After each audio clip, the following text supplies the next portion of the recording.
right, hello everyone. I'm Jennifer Sanasie. I am an anchor and producer at CoinDesk, and Nils is joining me for this fireside chat. Nils, you are the head of the financial intelligence unit at Binance.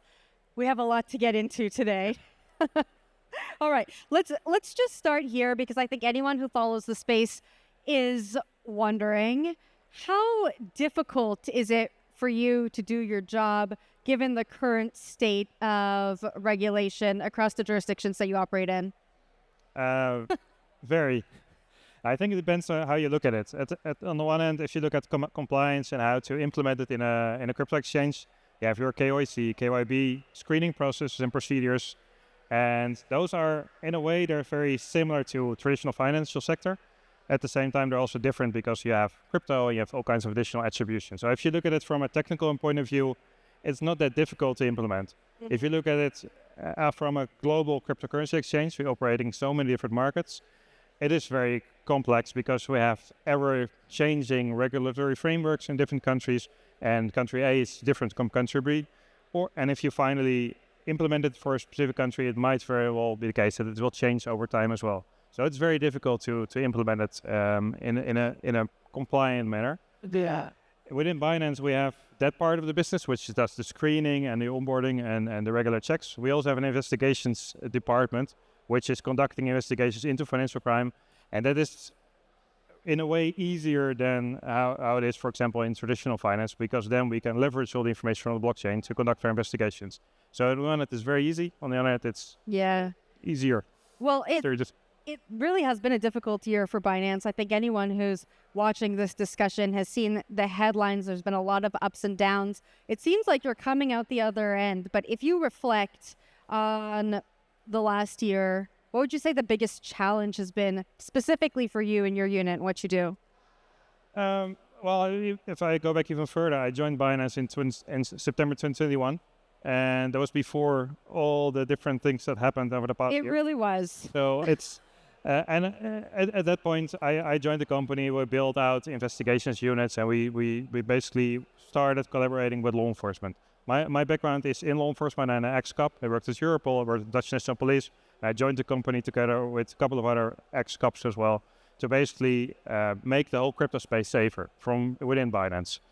First, if you look back at what happened last year and the effect it had on the company is that Binance has grown a lot when it came to compliance. It also invested a lot of money into compliance as well.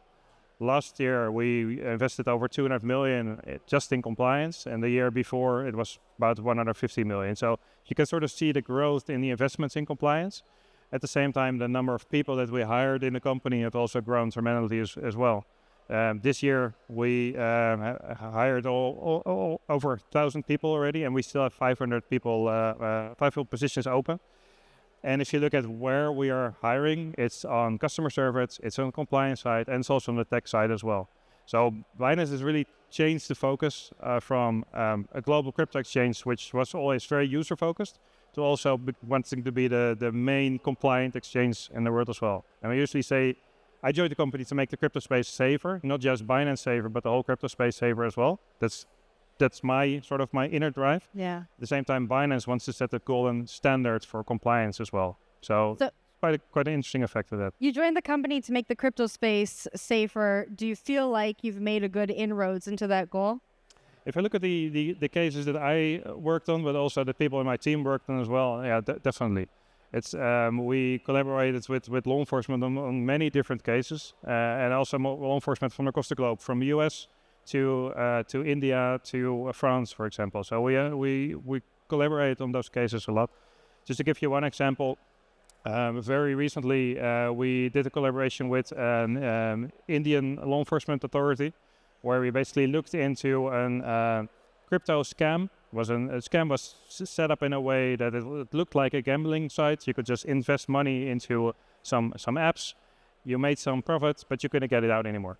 The Indian law enforcement reached out to us. Our investigators worked together with them to trace the funds, and they arrested the suspects. And together we recovered about 40 million in assets from those users. It's just one of the very many examples basically that we worked on.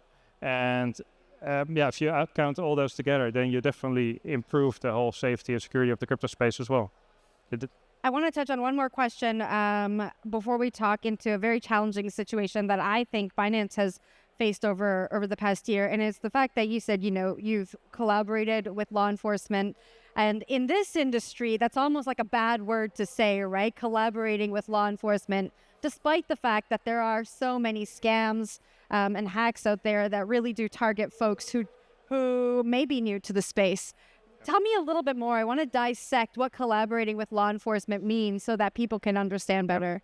I mean, collaborating doesn't mean that you just share data with law enforcement of the world, even though law enforcement definitely prefers it as well. I mean, I worked on the other side. It's easier to get information from exchanges instead of having to write subpoenas. What we mean with collaborating is that on one hand, we have the reactive collaboration, so we get law enforcement requests, we provide them with the data. But we also have investigations teams, which is made up of former law enforcement agents and also crypto experts from other exchanges that join Binance. And we built an investigations team, which basically helps law enforcement on more complex investigations. Because crypto, the blockchain is transparent. You can trace money around the blockchain, and you can go from one hub to another. You can go to a crypto exchange. If you don't know how to do it, then it's very easy to make mistakes as well. So one of the things that the team is doing is work on the more complex investigations, do the tracing on our end as well, and then also discuss our results with law enforcement to make sure that they're going in the right direction. At the same time, we're also looking into our service. So if we have accounts on our platform which might be either complicit in type of crime, or maybe they're victim accounts as well, then we also look within our exchange to see if there's other connected accounts and we use that information to map out the whole network and then discuss that with law enforcement. Again, if they need to have the appropriate legal process and need to send us the appropriate legal documents, but then we can really work together on those large cases. Because as you mentioned, there's scams. The pig butchering cases are, of course, quite a hot topic right now. And those are very complex money laundering networks. And it's usually very difficult for law enforcement agencies to figure out where it goes. So then you really need to help from the crypto exchanges as well. And that's what you try to do as well. I want to pivot now. One of, I think, the most challenging or even heart-wrenching stories we've seen in the media this year is that of Tigran Gambaryan. He's been imprisoned in Nigeria since, I believe, February. Any updates on what's going on with him? Yeah, he's now in Nigerian prison cell for over 7 months. It's not going well. Tigran has always had back problems. He's got a herniated disc. Currently, he can only walk about 20 feet. Maybe you've also seen the videos of him walking into a Nigerian prison cell in a court. Basically, he was transported from prison to court and then had to walk on his own, and he couldn't even walk, and it was refused any help. So it's not going well. He also had suffered from pneumonia. He had malaria as well. So it's a terrible situation. Actually, Tigran was one of the persons that together with me joined Binance a couple of years ago as well. He's a good friend of mine as well. He's also an excellent crypto investigator. He's a former IRS-CI agent who worked on cases ranging from Silk Road to Alphabet, and also on the takedowns of child sexual abuse material websites like Welcome to Video. So he's a very well-known and seasoned investigator, and he's the most difficult thing is, I think, that if you know Tigran, he is a guy that he can't stand if there's any injustice. And now he's stuck in a Nigerian prison cell, basically for something he has nothing to do with. So it's not going well. Yeah, it's a difficult story to follow. I think the latest update is that the U.S. Foreign Affairs Committee passed a resolution demanding his release. What happens from here? Tigran is an American citizen. This has now been passed. What are the steps that need to be taken to get Tigran back to his home? Yeah, from Binance, we are trying to negotiate with the Nigerian government to try to get him released. Binance has always solved any issues they had with governments in a normal manner, so there's just no point in keeping him there.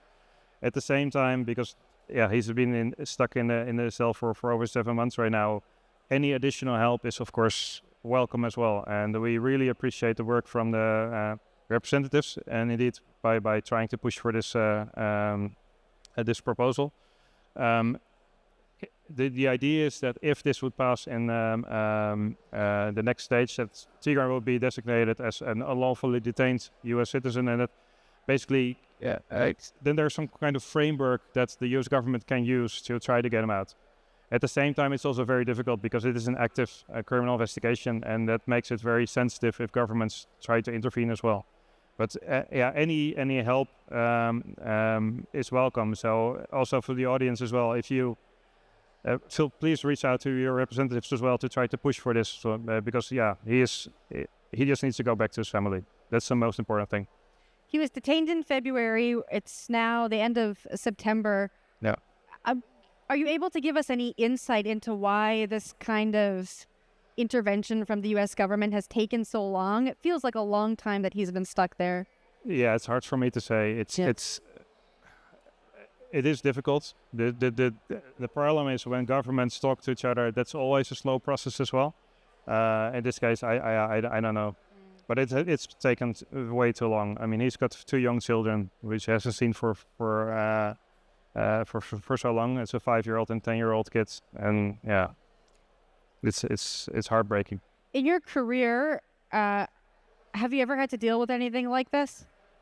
No, not like this. And I think this is also one of the issues also for the broader compliance space as well. Because if this is the first time where I actually seen that someone who cannot be held responsible for these kind of actions, he's just basically the same position as I am, just someone that's working for compliance, that's trying to reach out, that's going to a country to discuss things like capacity building, and then suddenly gets thrown into jail. It's the first time I've ever seen it. And if this is a precedent, then that also means that other compliance people from other businesses will also be at risk in these kind of countries.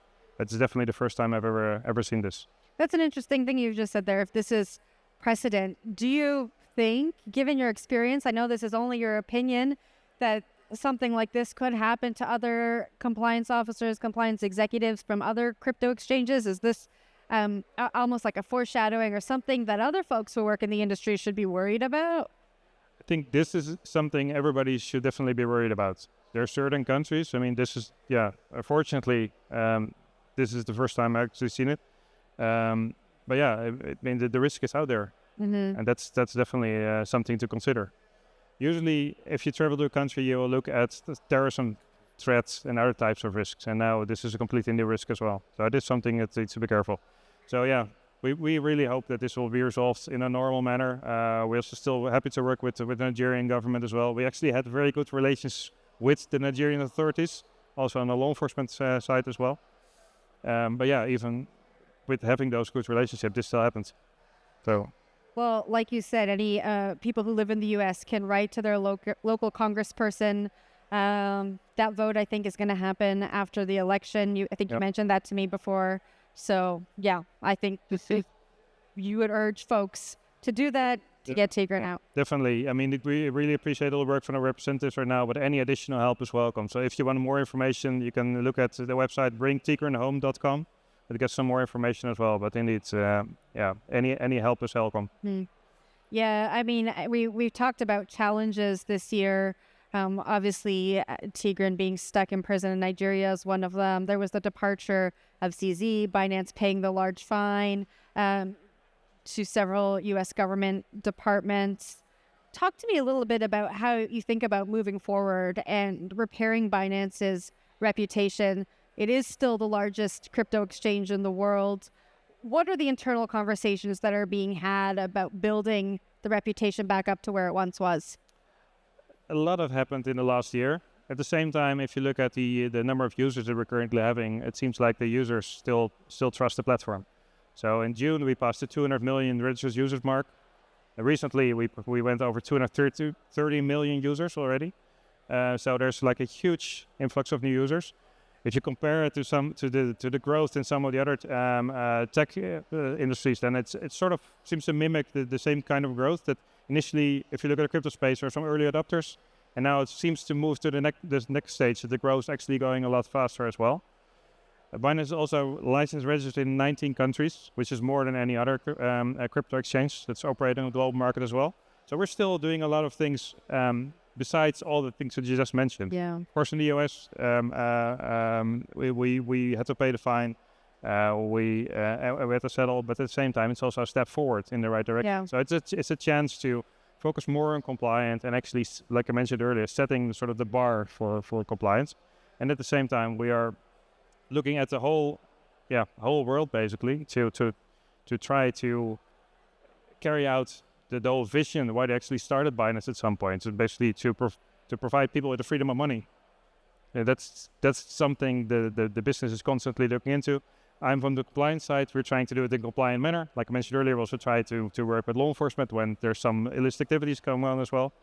But overall, I think it's definitely looking good right now.